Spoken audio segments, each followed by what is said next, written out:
Merhaba, 27. İFSAK Kısa Film Festivali'nde bugünkü söyleşi konuğumuz Afsaneh Salari. Afsaneh Salari, İranlı genç bir kadın yönetmen. Festivalimizde yönetmenliğini yaptığı No Man's Land belgeseliyle ve iki yapımcısından biri olduğu The Forbidden Strings, Yasaklı Dizeler isimli uzun belgeseliyle yer alıyor. The Forbidden Strings'in diğer yapımcısı, filmin yönetmeni Hasan Nuri. Afsane filmleri aracılığıyla modern yaşamın periferisindeki insanlık durumlarını değişik anlam ve şekillerde deneyimlemekte. Ayrıca iki arkadaşıyla birlikte kurdukları Dog Maniacs isimli bir kolektifleri var ve orada da ortak hafıza yaratmak üzerine belgesel yapmaya devam ediyorlar. Sadece kendi projelerini değil, aynı zamanda İran'da ve bölgedeki diğer sanatçıların projelerini gerçekleştirmelerinde de onlara destek oluyorlar. Welcome Afsaneh. Thank you very much for sharing your movies, No Man's Land and The Forbidden Strings with us in our festival. Dear Afsaneh, please introduce yourself to our audiences. I know that you were born in Iran. Yes. I was born in Iran and I studied cinema editing in University of Art of Tehran. And then right after I finished my studies, I moved to France to study a Masters of Directing in Université Paris 8. And after finishing this Masters and after making 2 films in France, I did another master degree in documentary directing, so with more focus on documentary in a course which is called Doc Nomads, where I did the studies in Portugal, in Hungary, and Belgium. And the film No Man's Land is my graduation film, which I made in Portugal. I remember that your movie No Man's Land had its premiere in Tehran during Cinema Verite.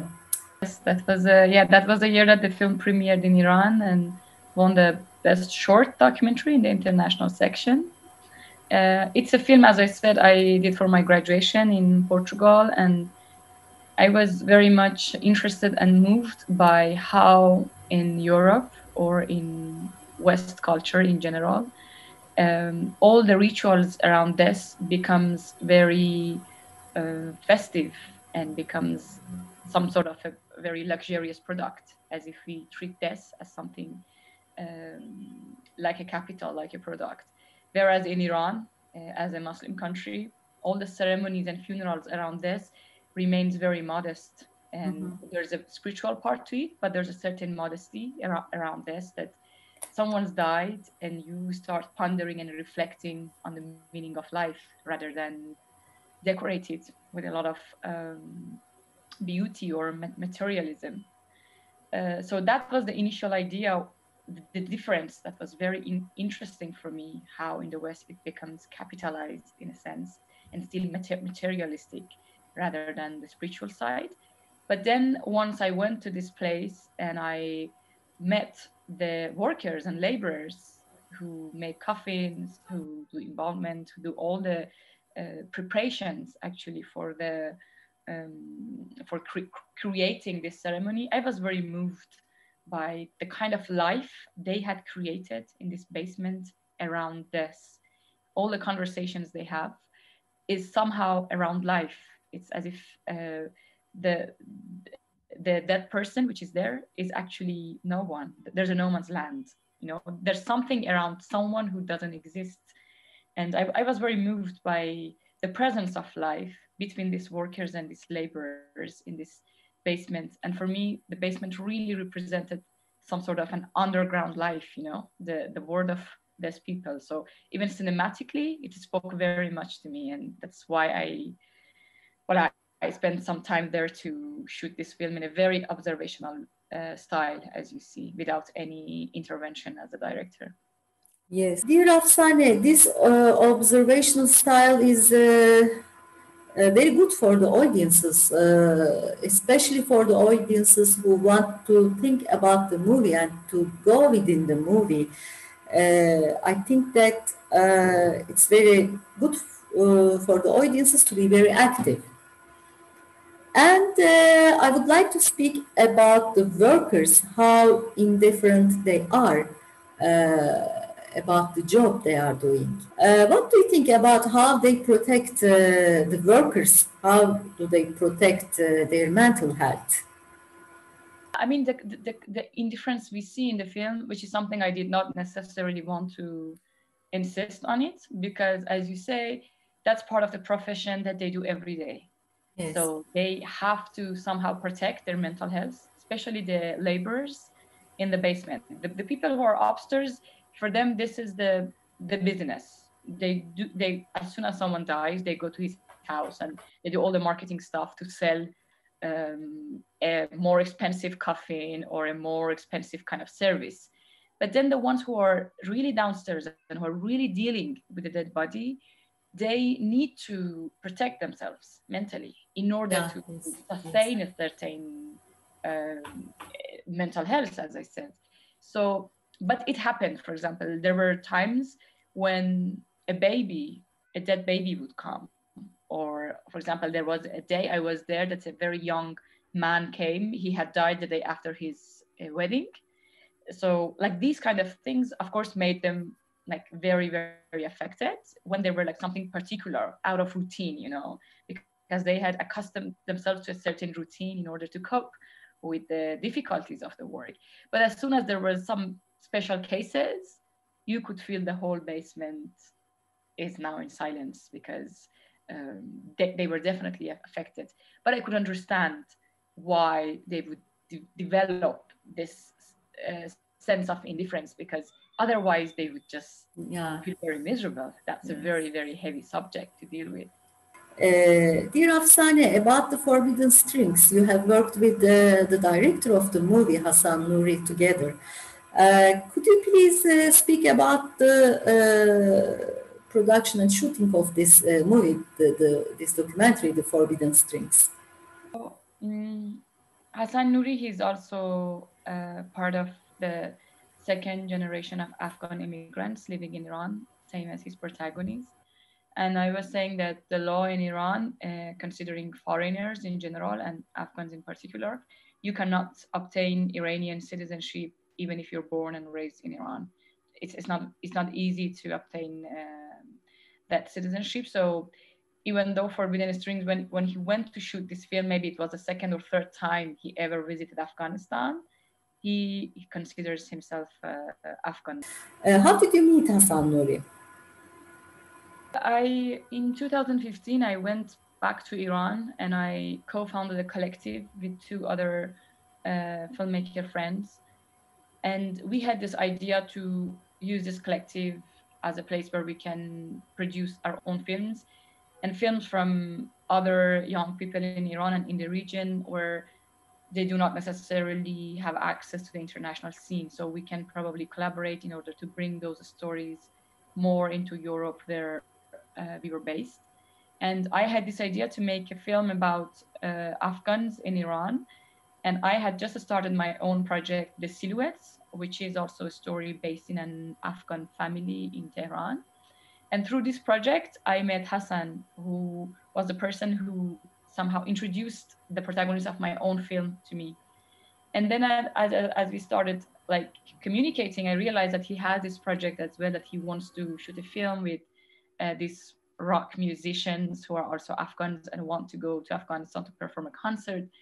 And the idea he pitched to me was very much aligned with what we were looking for, to make a film with someone who has brilliant ideas and who has talent and who has skill to do something, but does not necessarily know how to fundraise and how to produce the film. Well, it's also my first producing work, so I did not have many experience.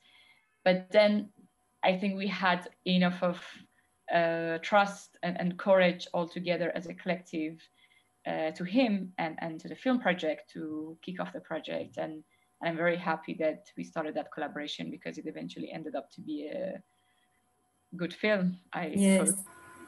This movie, the documentary, The Forbidden Strings, I read this movie about as a journey going to homeland, and under every condition, if you have a dream, even if you have some obstacles, you have to make it real. And one more thing about the movie, it is about the feeling of identity, feeling of belonging. What do you think about this? To send this message to the immigrant community. Well, everything you said is correct. Everything you say is part of the layers of the film. But I think at the core of this project, it was very important for the director to send this message that even if you're an immigrant and you live in a situation which is quite discriminatory, where you're treated with everyday racism, and you have problems with the law, you have problems with the way you're treated in the street, you can still dream, and you can still dream big, and you can still follow those dreams, even if the dream can be blocked in a road which is controlled by Taliban. You know, I think Afghanistan could currently be one of the most dangerous places maybe to want to perform a rock concert, for example. To do a rock concert is already, to perform a rock concert is already a very difficult thing to do. And to want it to do it in a place like Afghanistan, where for Taliban music is something completely forbidden, it can even make it harder. So it was very important for him to convey this message that you can dream big, even if there are all these obstacles. And we see with the protagonist, and it's a documentary, and you see some people dreamt big and they followed their dream. Maybe it does not end where they wanted it to end. Maybe it does not, as you see in the end of the film, but at least they had the courage to, you know, to just hit the road and to go for it and to try their chance and to want to fight for what they think they deserve.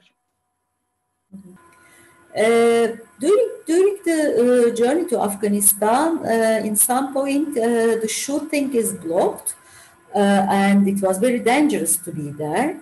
And in an interview of you, I heard that if you were there during the shooting, you would not let them continue the shooting.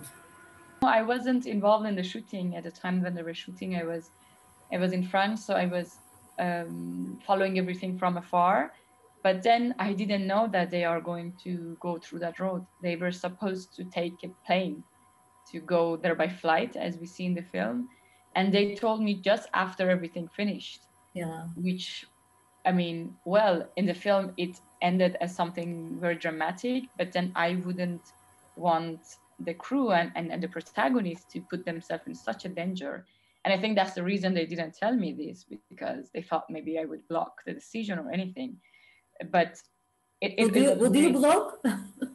I would, yeah, I would. I mean, or at least I would tell them, well, they are all grown-ups, they can make a decision for themselves. But I wouldn't recommend this at all, because I know there's a film, there are stakes for the film, there's a lot of things involved. They are there, they are very close to the place where they can do the concert, but they risk their lives. I mean, yes. It's very important. As a producer, my role is to take care of everyone and everything in the project. So that's, of course, a priority. Yes. As last words, what would you like to say to young documentary makers, maybe in the beginning of this road? What would you like to say to them? Already the fact that you decided to be a documentary filmmaker means that you're a very courageous person, because to make documentaries is to somehow be open to everything which we cannot predict, to the unpredictable. Because when you make a fiction, you have a crew, you have a script, you have everything planned, and you somehow try to represent everything planned into a film. But in documentary, it's all about things that you can't predict. You really put a step into a road where you do not know where it takes you. So it's very important to keep that faith and that courage about what you're doing, and be very, very open to the signs, and be focused at the same time, very open, because it's a road that as you pave it, it's also built, you know? It's not built before you. You're building it at the same time you're moving in it. So it needs some qualities as being also very open and trusting the signs. By sign, I mean understanding that to what extent this part of this reality can serve my story. This part of this reality can create something that could be seen and believed and enjoyed as a film. So to be a documentary filmmaker, you need to be a filmmaker, but you also have to work on your other qualities. You need to be patient. You need to be passionate. You need to care about everything that happens around you. Already, if you've decided to be a documentary filmmaker, it means that you care about what happens around you, and it's not just about you and your artistic expression, but it's also about the society you live.